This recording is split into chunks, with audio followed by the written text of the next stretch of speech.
Halo Sobat Kosmik, selamat pagi, selamat siang, dan selamat malam dimanapun kalian berada. Kembali lagi dalam edisi Science Podcast episode 5 yang akan membahas seputar dunia perjurnalan, khususnya pada publikasinya.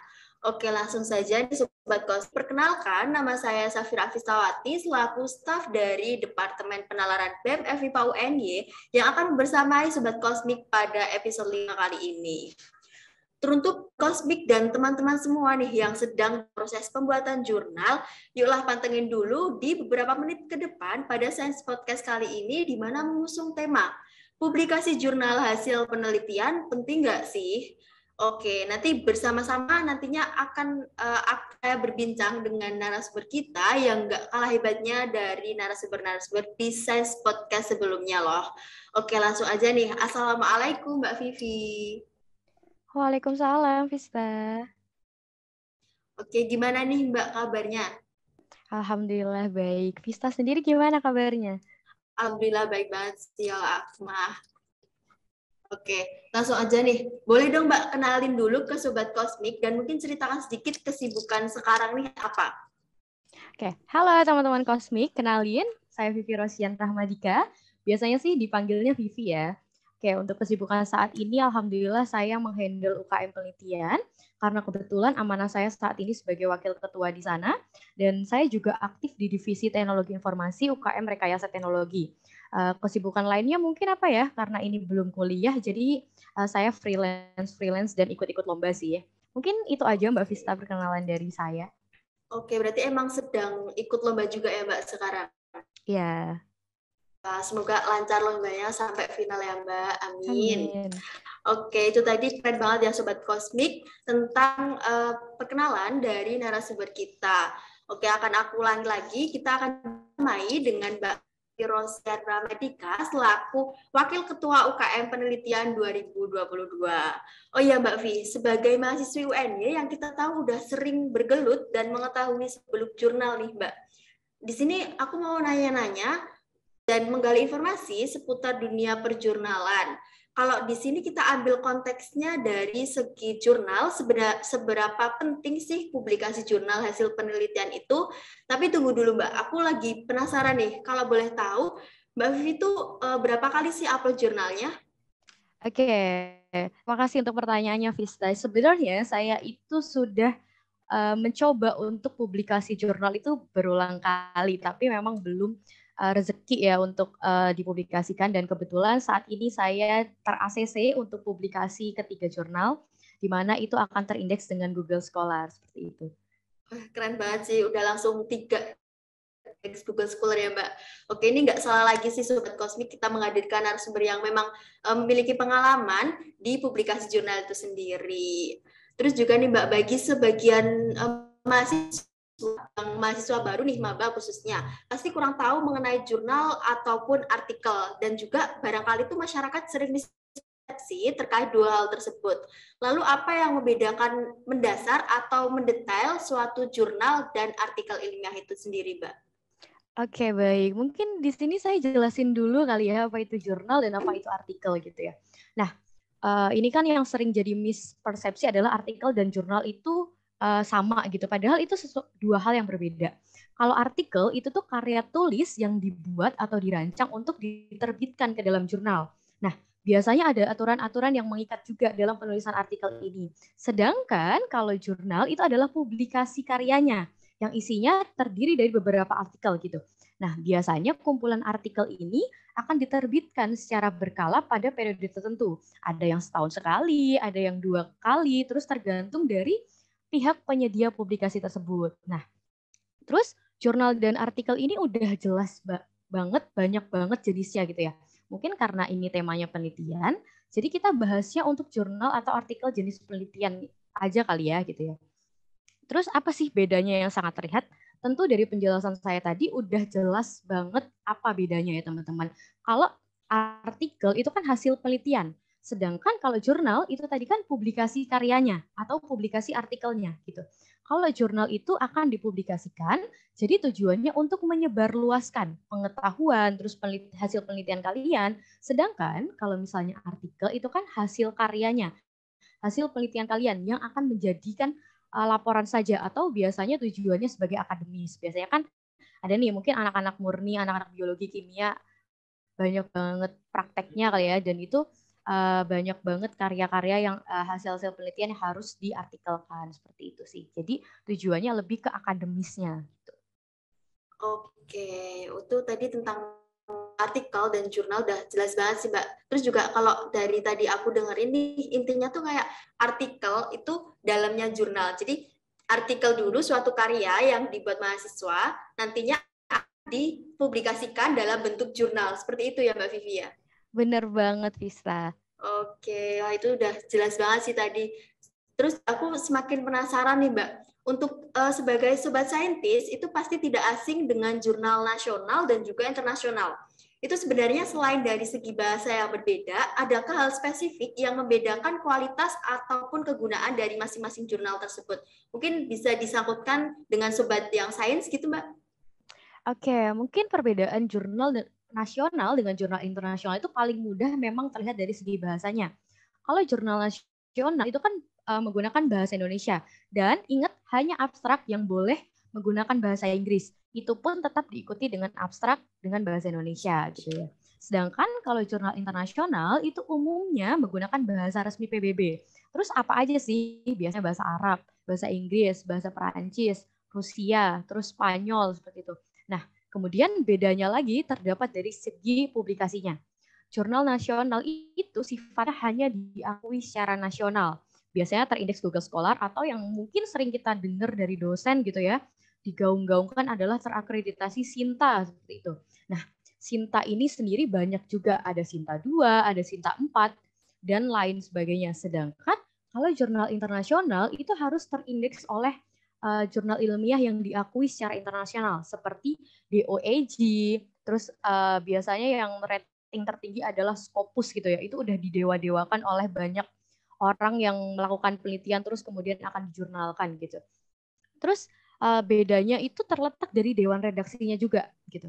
Mungkin kalau buat yang baru akan publikasi jurnal atau yang sudah publikasi jurnal itu tahu bahwa dewan redaksi itu tugasnya memeriksa atau melakukan review jurnal apakah jurnal itu layak dipublikasikan atau enggak. Nah, kalau di jurnal nasional itu dewan redaksinya sifatnya hanya di dalam negeri saja. Gitu.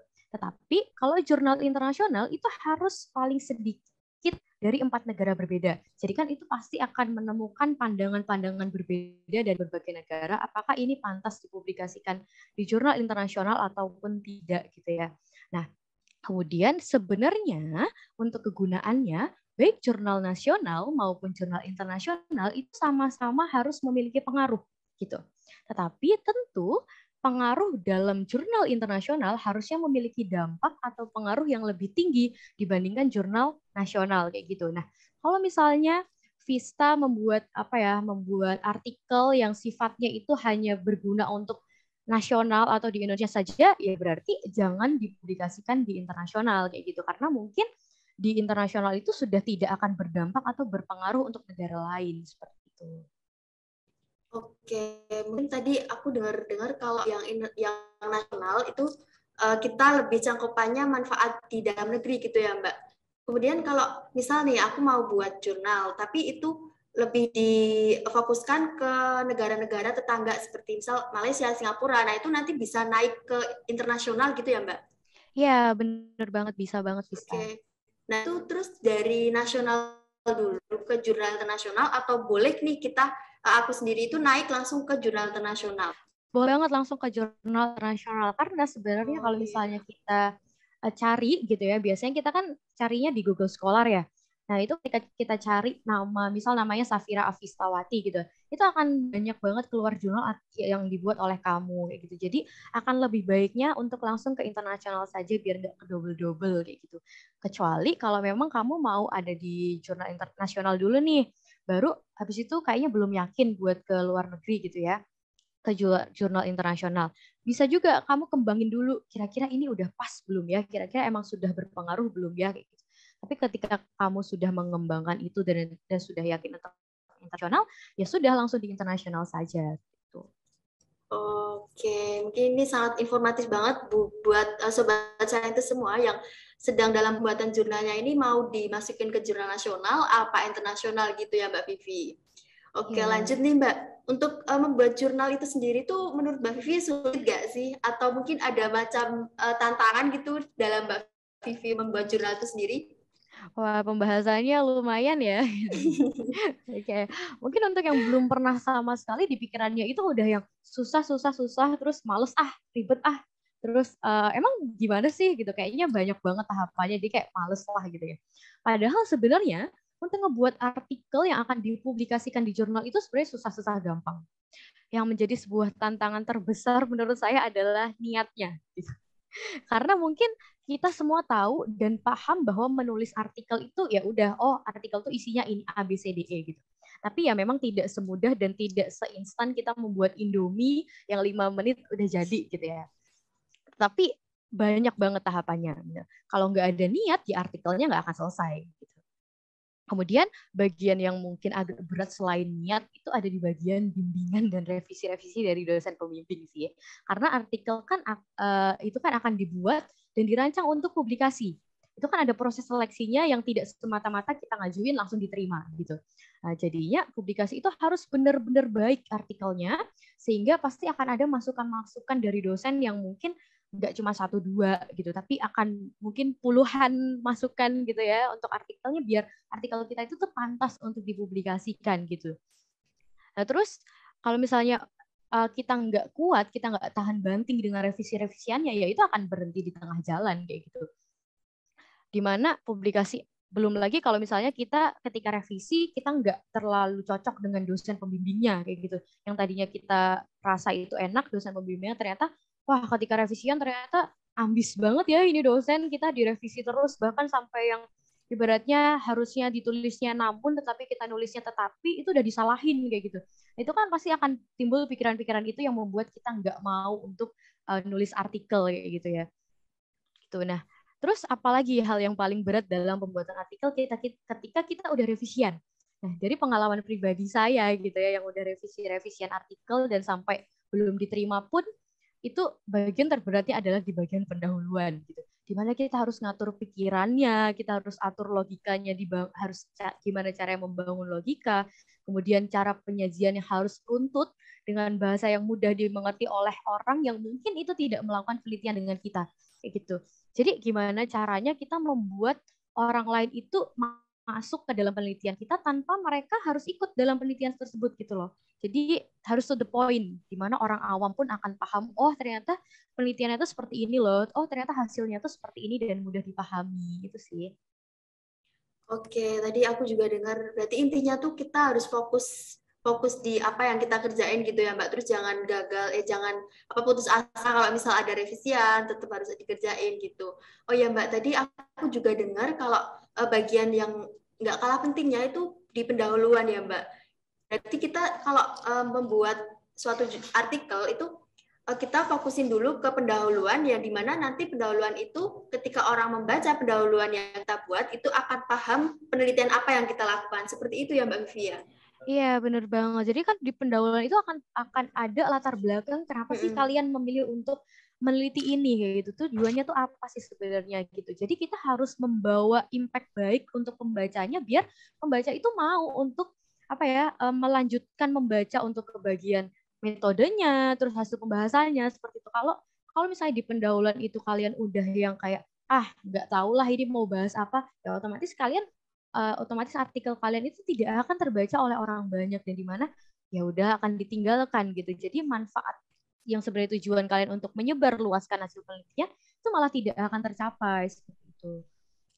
Oke, wah itu tadi juga informatif banget. Apalagi dari buat aku nih yang jujur aku pengen banget ikut itu sih Mbak buat terbitin artikel, terbit jurnal. Terus juga aku pernah dengar kalau pendahuluan itu memang sangat penting di suatu artikel gitu Mbak. Terus juga nih, mungkin dari Mbak Vivi ada tips untuk menghadapi tantangan-tantangan itu nggak?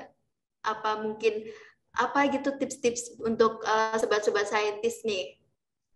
Oke, mungkin kalau tips dari saya lebih ke fokus pada tujuan sih. Sebenarnya saya selalu memegang teguh bahwa kalau misalnya kita punya tujuan yang jelas, kita akan melaksanakan itu dengan senang hati. Kita nggak akan ngerasa bahwa tantangan itu sebuah tantangan yang besar yang akan membuat kita putus di tengah jalan gitu istilahnya. Tapi kalau misalnya kita tujuannya jelas tuh akan ya udah, kalau misalnya tantangan itu emang harus tantangan yang harus kita lalui. Percaya deh bahwa setelah tantangan-tantangan ini akan ada banyak hasil-hasil yang kita dapatkan gitu. Percaya aja bahwa impact baik yang kita bangun itu juga akan berimpact baik untuk kita selanjutnya seperti itu. Oke, wah itu tadi tips dari Mbak Vivi sangat bermanfaat banget sih. Oke, lanjut nih Mbak, tentang tahap penulisan publikasi jurnal itu tadi. Adakah hal mendasar yang membedakan struktur penulisan jurnal nasional sama internasional? Mungkin strukturnya gimana antara nasional dan internasional gitu Mbak Vivi? Oke, sepengetahuan saya ya, kemarin saya juga sempat baca-baca juga bahwa ternyata struktur jurnal nasional dengan jurnal internasional itu sebenarnya masih sama, kayak gitu. Karena jurnal nasional itu kan juga ISSN, kayak gitu. Jadi itu memang sudah standar internasional, hanya saja di publikasinya itu secara nasional gitu. Jadi masih memuat yang judul, terus abstrak, pendahuluan, bahan dan metode, terus kemudian ada hasil dan pembahasan, kesimpulan dan daftar pustaka gitu. Mungkin yang membedakan antara jurnal nasional dengan jurnal internasional itu ada di bagian daftar pustakanya juga gitu. Di mana sitasi ketika di jurnal nasional itu biasanya minimal jurnal internasionalnya ada 5 ataupun 3 itu sudah bisa diakui gitu.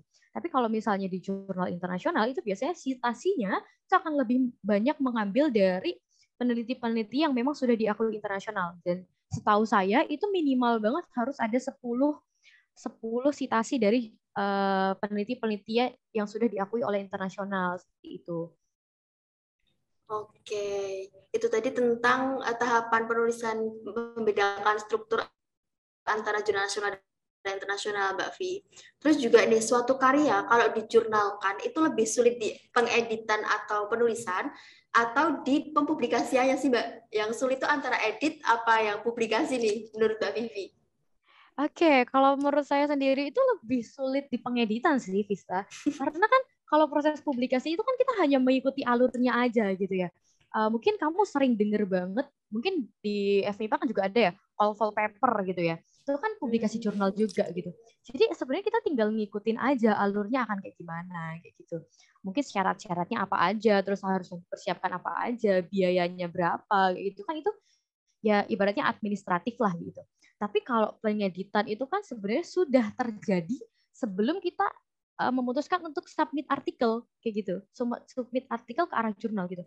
Mengedit dan merevisi artikel agar dapat diterima dengan layak dipublikasikan.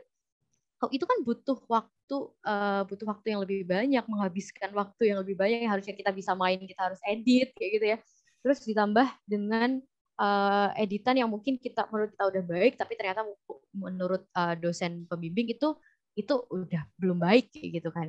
Terus belum lagi ada pengeditan setelah diterima gitu. Jadi kalau publikasi jurnal itu ada yang langsung di ACC karena emang tulisannya udah bagus, di ACC langsung bisa publish. Ada juga yang di ACC tetapi dengan syarat harus direvisi beberapa hal kayak gitu. Nah, itu kan berarti kita harus edit lagi kayak gitu.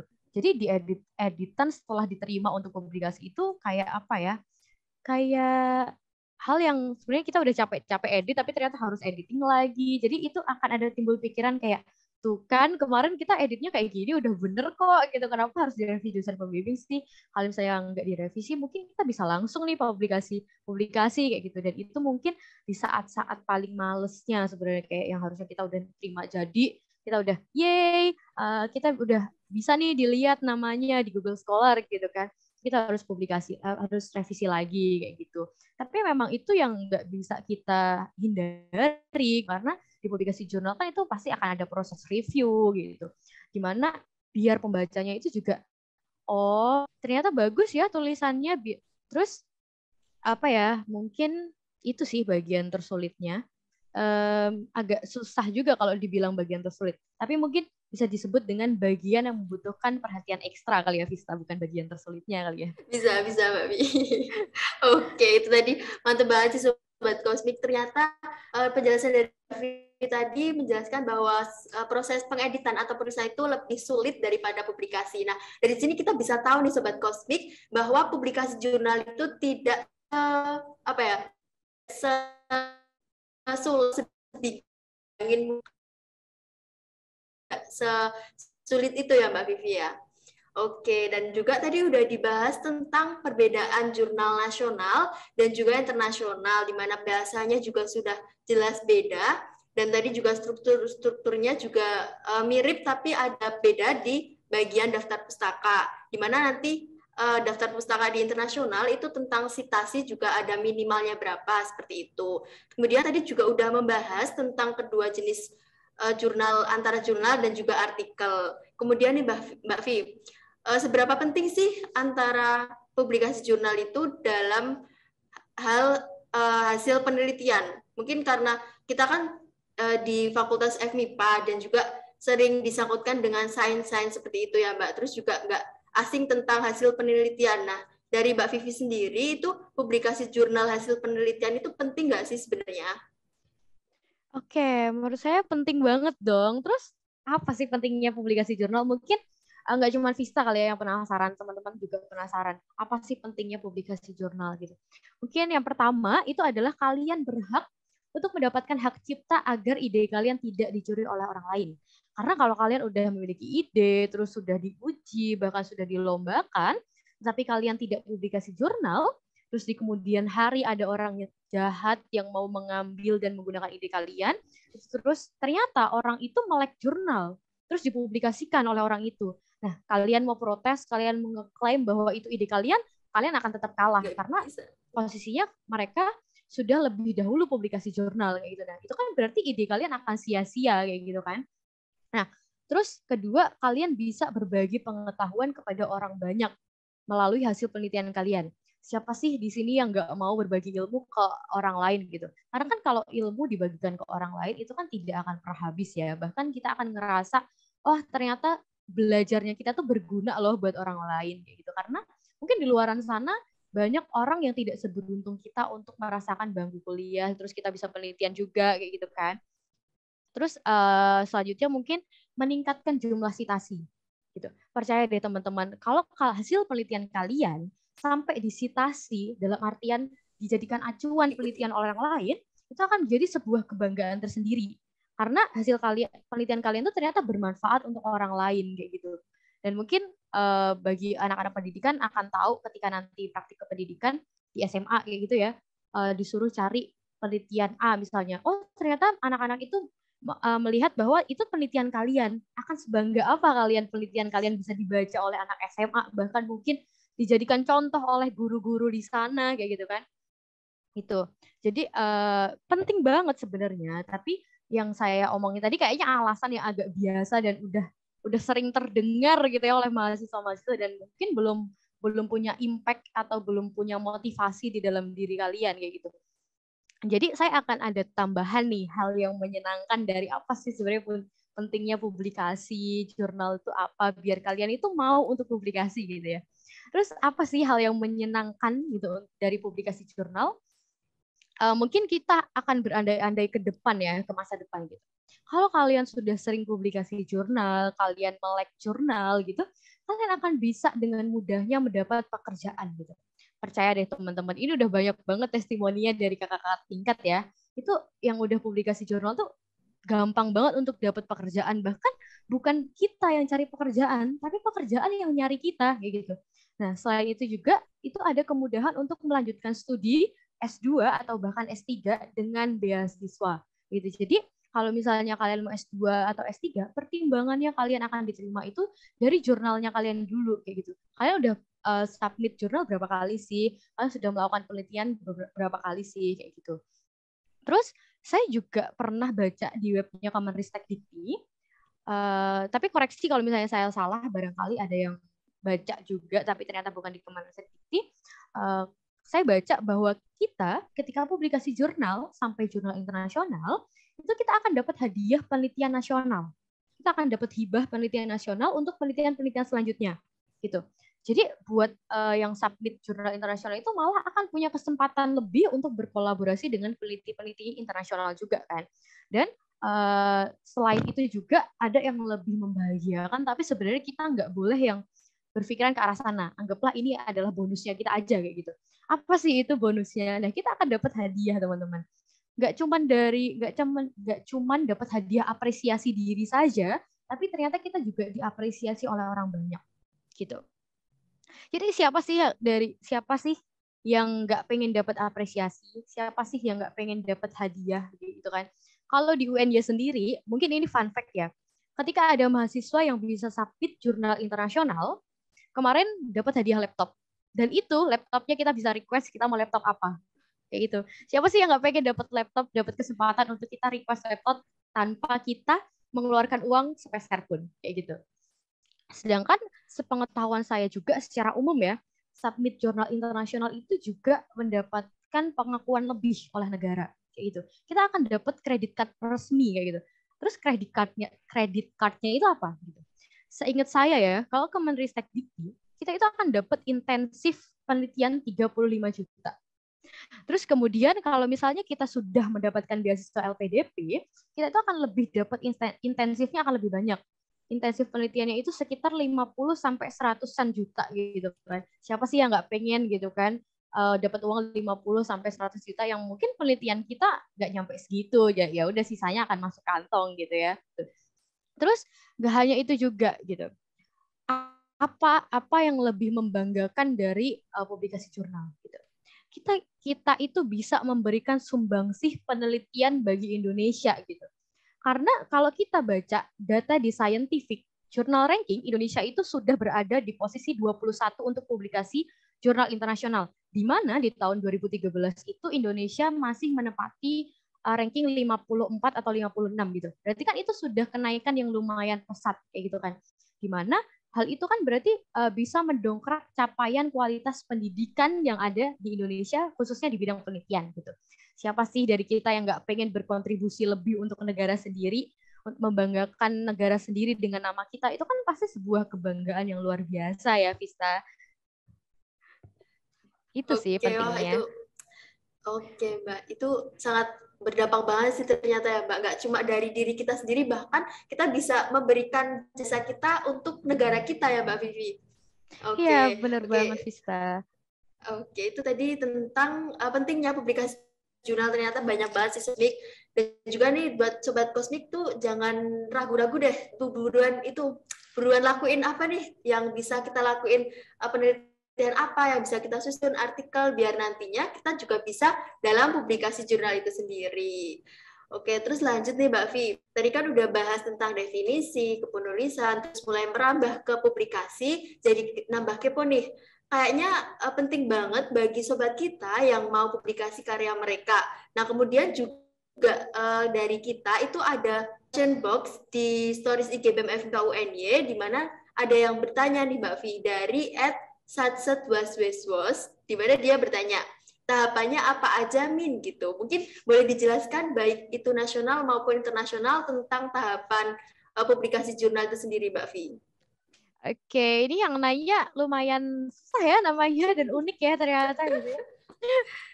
Oke, mungkin tahapan publikasi ini berdasarkan dari pengalaman pribadi saya ya teman-teman.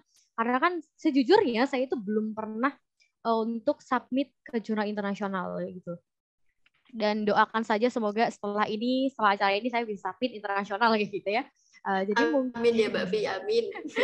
Jadi mungkin beberapa penyedia layanan publikasi jurnal itu akan beda-beda ya tahapannya gitu.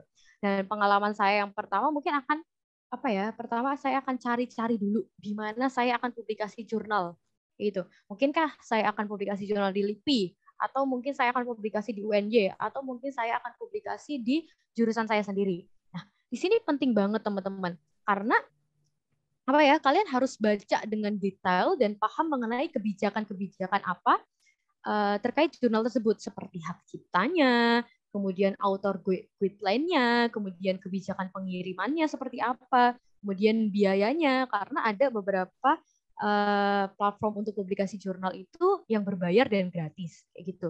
Misalnya kita akan submit ke jurnal miliknya UNY. Nah, kita baca dulu tuh persyaratannya apa aja. Kita siapkan semua persyaratannya termasuk naskah. Gitu. Nggak mungkin kan kita mau submit tapi kita nggak persiapin naskahnya atau artikelnya kayak gitu kan. Nah, kemudian kita kirimkan naskahnya beserta dengan persyaratan-persyaratan lainnya kayak gitu. Nah, tapi sebelum kita mengirimkan artikel itu, pastikan kita sudah mengecek ulang apakah penulisannya itu ada yang salah atau bahkan bukan artikel yang menjadi revisi yang terbaru misalnya gitu. Karena itu kan akan mempengaruhi karya kalian yang harusnya setelah revisian baru kalian udah bisa langsung dipublikasikan, ternyata malah ditolak gara-gara kalian salah submit kayak gitu. Nah, kemudian setelah submit biasanya itu akan diminta untuk menunggu beberapa waktu gitu. Karena artikel itu kan akan direview oleh reviewer kayak gitu ya. Biasanya kalau jurnal nasional itu seminggu sampai 2 minggu. Tapi kalau jurnal internasional itu mungkin akan lebih lama. Karena kan yang submit jurnal itu kan nggak cuma kita doang ya.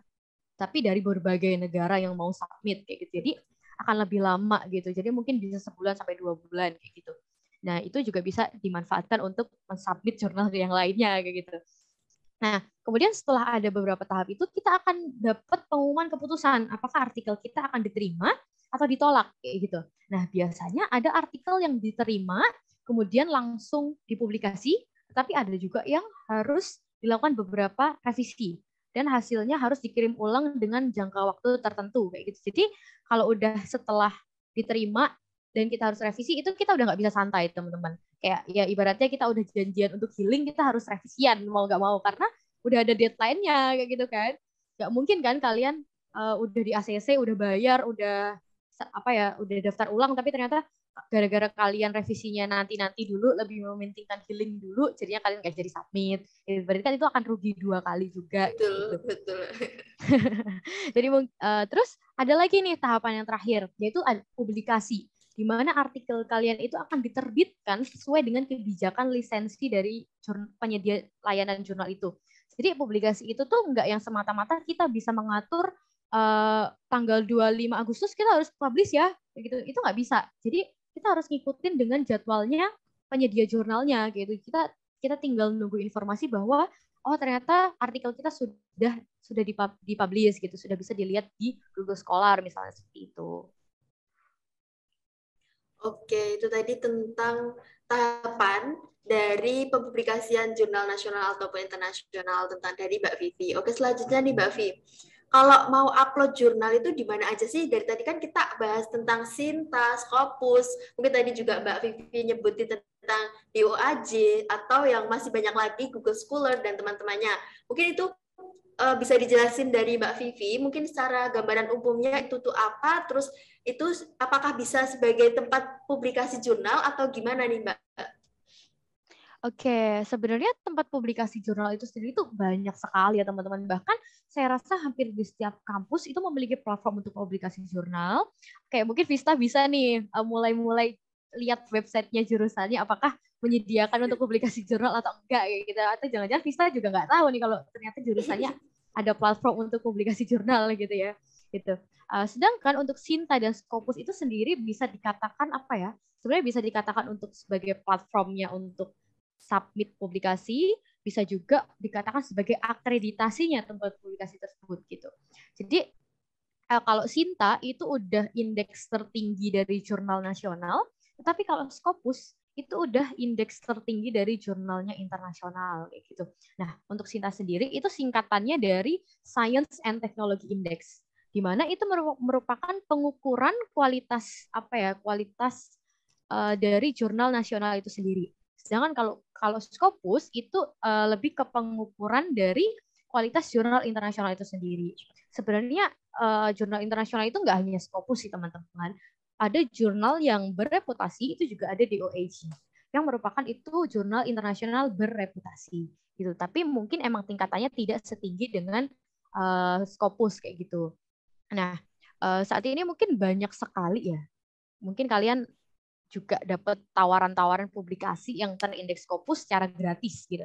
Jadi tapi menurutku kalian harus mempertimbangkan apabila itu ada iming-iming gratis untuk publikasi jurnal, apalagi terindeks Scopus. Kita semua tahu bahwa Scopus adalah jurnal paling bergengsi, itu jurnal udah tahapan paling tinggi. Jadi kalau gratis, kayaknya kita harus mikir ulang nggak sih? karena kan reviewernya dari berbagai negara kayak gitu kayak masa iya dari berbagai negara itu nggak mendapatkan intensif tersendiri untuk mereview jurnal kalian kayak gitu kan.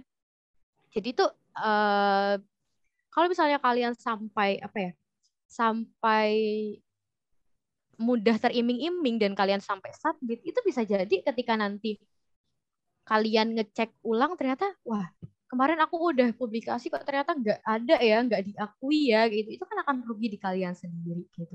Nah, jadi menurutku buat kalian nih para pemula itu yang pengen publikasi jurnal tapi masih bingung nih mau publikasi di mana. Bisa nih dimulai kalian menyusun artikel penelitian. Mungkin kalian yang udah laprak ya, yang udah ada lapraknya itu bisa nih dibikin artikel penelitian dan dipublikasikan di jurnal-jurnal terdekat dulu. Misalnya kalian mau submit di jurnal jurusan dulu nih, terus kayaknya ini bagus deh untuk aku publikasikan lebih banyak lagi jangkauannya misal di jurnal fakultas gitu. Atau mau kalian submit lagi ke jurnal yang lebih tingkatnya lebih tinggi, misal di jurnal UNY kayak gitu. Atau kalau kalian mau submit di jurnalnya UKM penelitian juga ada, itu JIPPM yang sudah terindeks dengan Google Scholar juga. Atau di jurnal UNY. Nah, itu dengan kabar baiknya adalah jurnal UNY itu sudah terindeks Sinta kayak gitu. Jadi kalau misalnya kalian mau submit ke jurnal UNY, itu kalian mungkin udah di tahap jurnal yang terindeks dengan akreditasi yang paling tinggi. Itu kan Sinta ya. Tapi Sinta balik lagi Sinta itu ada banyak sekali macamnya, ada 1, 2, 3, 4, bahkan ternyata sekarang sudah ada Sinta 5 kayak gitu. Nah, itu bisa menjadi wadah kalian untuk submit jurnal dari sekarang gitu. Daripada kalian nunggu skripsian dulu baru nulis artikel gitu. Itu kan akan kaget ya kalian, masa iya selama 4 tahun kalian kuliah kalian cuma mau submit jurnal 1 doang gitu kan. Itu kan akan dipertanyakan gitu ya ketika kalian mungkin akan kerja. Loh, kamu 4 tahun ini ngapain aja, main-main doang? Apa kuliah terus tidur doang kayak gitu kan? Nah, itu sih mungkin.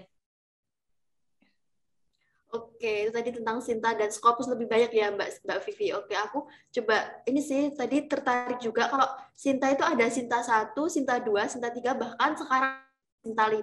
Itu antara kelima jenis Sinta itu bedanya apa sih Mbak? Apa mungkin tingkatannya beda, semakin nambah angkanya itu semakin sulit kita upload, atau itu cuma sebagai wadah biar semakin banyak peminat-peminat itu bisa upload di Sinta? Oke, mungkin sebenarnya saya kurang ini juga sih terkait Sinta karena saya juga submitnya masih Sinta 4 gitu kan. Jadi minimal submit ke Sinta 4 gitu. Karena Sinta 4 itu kayaknya itu sebagai tingkatan agak rendahnya dari Sinta gitu. Biasanya kalau dosen-dosen ada di Sinta 2 kayak gitu. Ada juga yang kampus-kampus memang sudah menyediakan layanan Sinta 2 kayak gitu. Jadi mungkin itu sih, mungkin lebih jelasnya terkait di platform Sinta kali ya, kalau Sinta 1, 2, 3, 4, karena kalau secara struktur itu sudah jelas sama, dan mungkin kalau di publikasinya juga sama, jadi lebih ke tingkatannya aja sih bedanya. Oke, itu sangat informatif. Ternyata Sinta 1-5 yang diituin Sinta 1 ya, Mbak? Kayak misal Sinta 1 itu lebih sulit gitu nggak sih, Mbak Vi? Iya, Masuk buat itu.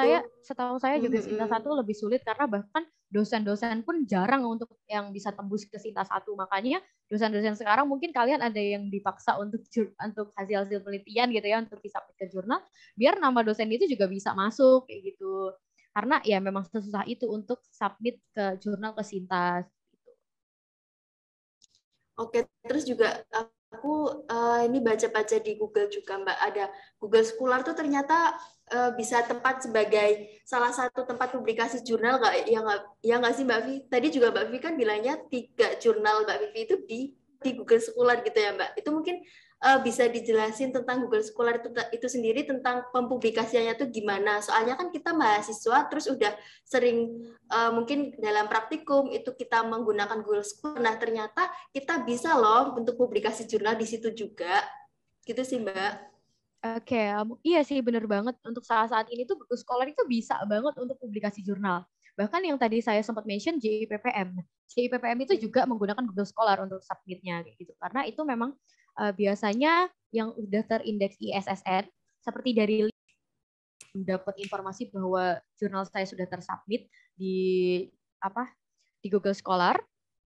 Jadi mungkin kalau sekarang ini kalian buka di Google Scholar belum ada nama saya, tapi mungkin untuk akhir Agustus ini sudah ada gitu. Insya Allah gitu kalau misalnya dilancarkan untuk tim publikasinya gitu. Nah, sebenarnya Google Scholar itu menurut saya publikasi jurnal yang lumayan terbilang mudah gitu. Jadi kalian bisa coba-coba di sana dan bahkan sebenarnya kalian submit jurnal ke jurusan. Kalau di jurnal saya, jurnal jurusan matematika, itu sudah terindeks Google Scholar juga. Gitu. Jadi kalian bisa mulai cek lagi ya di jurusan kalian apakah sudah terindeks dengan Google Scholar ataupun belum, seperti itu. Oke, itu tadi tentang Google Scholar ya Sobat Cosmic. Terus kemudian nih Mbak, tadi juga dengar-dengar kalau ada yang gratis, ada yang berbayar dalam upload di publikasinya. Itu mungkin bisa dijelasin tentang perbedaannya sih Mbak? Tahu antara jurnal nasional itu nggak berbayar, apa karena internasional itu berbayar, apa gimana sih Mbak Vi? Oke, sebenarnya jurnal nasional dan jurnal internasional itu umumnya berbayar, teman-teman. Karena kan sebenarnya kalau kita pikir pakai logika ya, kayak tadi yang saya sudah bilang bahwa submit jurnal itu ada reviewernya gitu. Dan bahkan di beberapa platform penyedia publikasi jurnal itu ada yang editingnya itu bukan kita yang edit gitu, tapi dari timnya mereka yang edit gitu kan. Jadi kita bisa berpikir bahwa kayaknya nggak mungkin deh untuk gratis kayak gitu. Kasihan dong mereka tenaganya, pikirannya itu cuma-cuma gitu loh untuk mereview jurnal kita yang mungkin saingannya kita tuh nggak cuma kita doang, tapi ternyata dari univ-univ lain kayak gitu. Dan bedanya apa kalau gratis ya yang saya baca-baca. Gratis itu biasanya via online juga. Itu sama sih, yang lain juga via online. Tapi kalau misalnya di jurnal yang gratis itu kayaknya lebih gampang gitu. Kayak misalnya kita mengajukan sekarang, nanti 2 minggu lagi ternyata sudah tersubmit. Tapi kita itu kadang sulit membedakan juga apakah itu benar-benar jurnal yang terpercaya atau enggak sih kayak gitu. Nah, kalau misalnya kita yang berbayar itu kan udah pasti terpercaya. Karena sepengalaman saya yang berbayar itu lebih terpercaya ininya sih, lebih ke reputasinya. Reputasinya itu lebih sudah ada dari sebelum-sebelumnya, ibaratnya sudah ada testimoninya lah seperti itu. Tapi kalau gratis, saya itu sering banget pengen banget submit jurnal gratis karena saking nggak maunya keluarin duit lebih banyak, karena kan kalau jurnal internasional mungkin paling murah 200.000 ya untuk submit, tapi kan kalau jurnal internasional paling murah 1,5 juta gitu untuk submit jurnal kayak gitu. Tapi kalau dipikir-pikir ulang, daripada saya harus membuat jurnal lagi, kalau kayak misalnya kalau gratis itu biasanya jurnalnya akan diakui oleh orang lain kayak gitu. Biasanya kalau gratis itu kita akan dibawa ke suatu platform di mana orang lain itu sebenarnya nggak bisa ngakses platform itu. Yang bisa ngakses cuma kita. Itu kan aneh ya. Orang niatnya kita publikasi jurnal biar dilihat orang lain, tapi kok cuma kita yang bisa lihat doang kayak gitu. Itu sih mungkin bedanya. Oke, Sobat Cosmic, itu tadi tentang pembayaran publikasi, karena memang kalau dilihat-lihat sih benar juga yang dikatain Mbak Vivi, kan kalau kita publikasi jurnal pasti viewersnya kan nggak cuma dari sekitar kita, mungkin bisa dari luar daerah juga, dan itu bisa mengapresiasi kita sebagai yang memiliki karya itu, karena nggak segampang dalam pembuatannya gitu ya Mbak Vivi ya. Bener banget. Oke, terus juga nih Mbak, tadi kan ngobrolin tentang tingkatan-tingkatan di ada Scopus, terus Sinta, terus di UAJ, terus itu juga ada Google Scholar. Nah, itu aku baca-baca itu kalau di Scopus itu hanya 20 hingga 40%, di mana jika sekitar 200 orang yang ingin masukkan jurnal,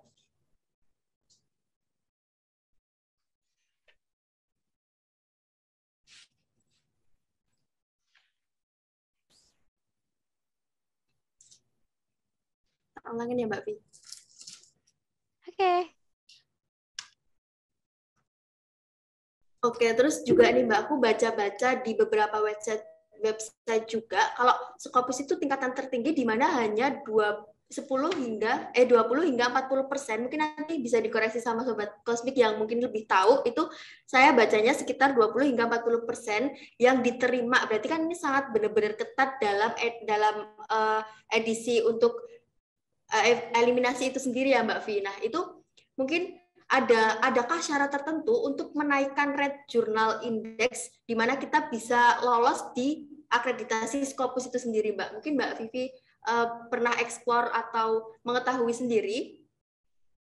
Oke, mungkin saya jawabnya dari pengetahuan saya dari orang lain kali ya, karena kan sejujurnya emang tadi saya udah bilang bahwa saya belum pernah submit jurnal internasional, bahkan sampai ke Scopus gitu ya, itu kan udah yang tingkatan luar biasa tinggi sekali gitu. Nah, memang benar sekali bahwa Scopus itu hanya menerima sekitar 20% sampai 40%. Itu pun nggak yang selalu sama kayak gitu. Misal per tahun 20 terus tahun selanjutnya 10%, itu bisa juga kayak gitu. Dan ketika apa ya? Ketika submit per tahunnya itu kan nggak cuman yang misal tahun ini ada 4.000 jurnal yang disubmit kayak gitu. Tapi ternyata di tahun depan belum tentu 4.000, bisa jadi lebih banyak. Berarti kan saingannya akan lebih banyak. Gitu. Terus gimana sih caranya untuk meningkatkan rate-nya? Nah, meningkatkan rate-nya itu lebih ke gimana caranya biar kita lolos kali ya, Vista. Oke. Kalau misalnya lebih ke gimana caranya kita lolos, ya itu tadi. Kita pertimbangkan dulu, apakah jurnal kita itu akan berdampak untuk negara lain atau enggak. Tapi bisa diluaskan dengan lebih ke negaranya, cakupannya lebih luas. Misalkan kamu mau penelitian yang dimana itu bermanfaat untuk di benua Amerika juga bisa, di benua Eropa juga bisa, di Australia juga bisa. Itu maksudnya akan berdampak bahkan untuk seluruh dunia. Nah, itu kan berarti bobot jurnal kalian, kualitas jurnal kalian itu lebih baik daripada yang lain kan. Nah, itu yang akan bisa membuat tulisan kalian itu dilirik lah oleh reviewer dari Scopus sendiri gitu. Tentunya itu dari berbagai reviewers yang di dunia itu ya Mbak, nggak cuma di Indonesia aja sih. Iya, bener banget. Dan bahkan setahu saya reviewer Indonesia itu jarang banget sih untuk yang ada di Scopus gitu. Dan itu kan dari berbagai negara, minimal banget 4 gitu.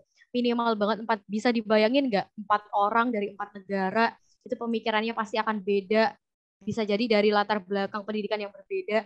Pikirannya beda-beda, yang menurutnya si A ini bagus, ternyata menurut si B ini kurang bagus. Menurut si A ini terlalu monoton, tapi menurut si D bisa jadi ini kreatif kayak gitu, ini kreatif, ini penelitian baru. Nah, bisa dibayangin kan gimana sulitnya, karena itu kan harus yang dimana 4 reviewer, minimal banget 4 reviewer itu memiliki pandangan yang sama terhadap jurnal kalian.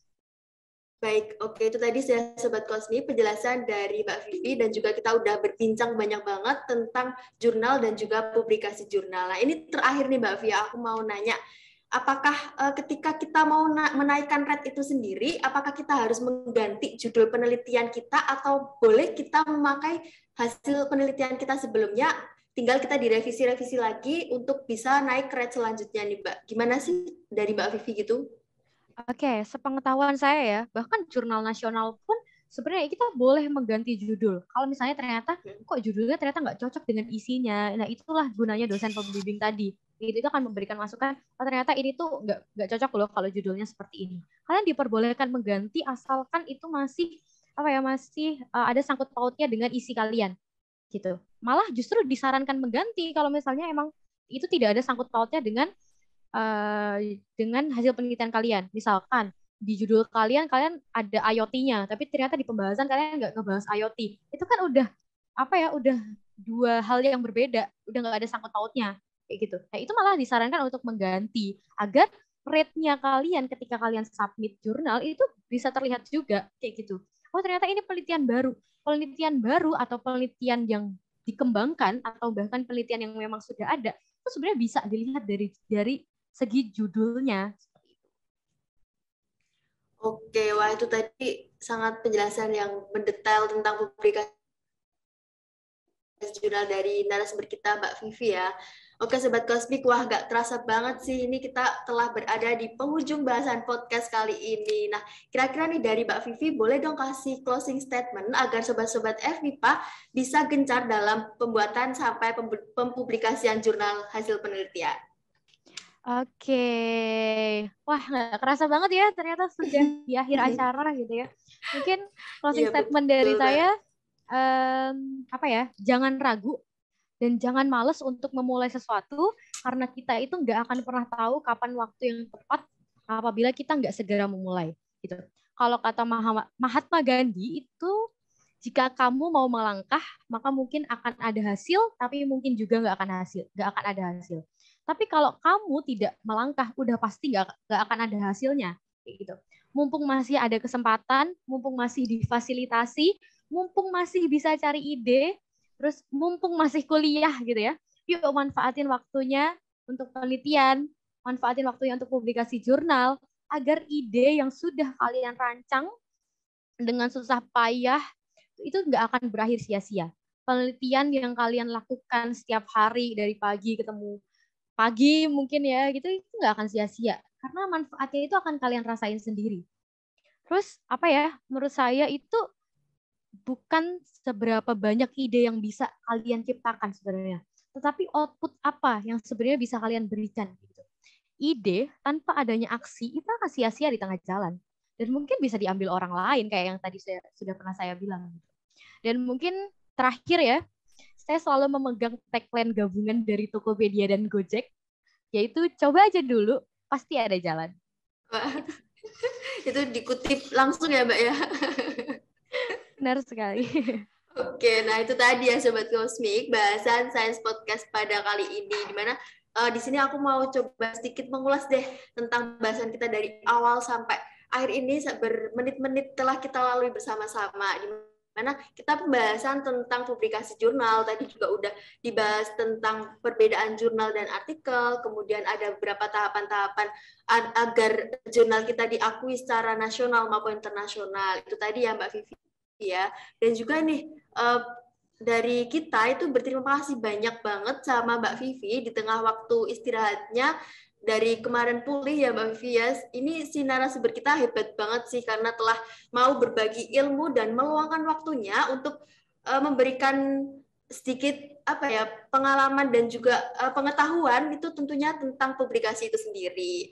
Tapi jangan lupa loh Sobat Kosmik, untuk terus nantikan episode-episode dari Science Podcast selanjutnya yang nantinya akan terus membahas isu-isu penalaran dan keilmiahan. Baik, karena kita udah di penghujung acara, di awal ada perkenalan, jadi saya akan menutup dengan nama saya Safir Afistawati, selaku host pada Science Podcast episode 5 kali ini, pamit undur diri. Ada kurang lebihnya, saya mohon maaf. Dalam memandu Science Podcast kali ini, terima kasih. Sampai jumpa di episode selanjutnya, Sobat. Bye-bye.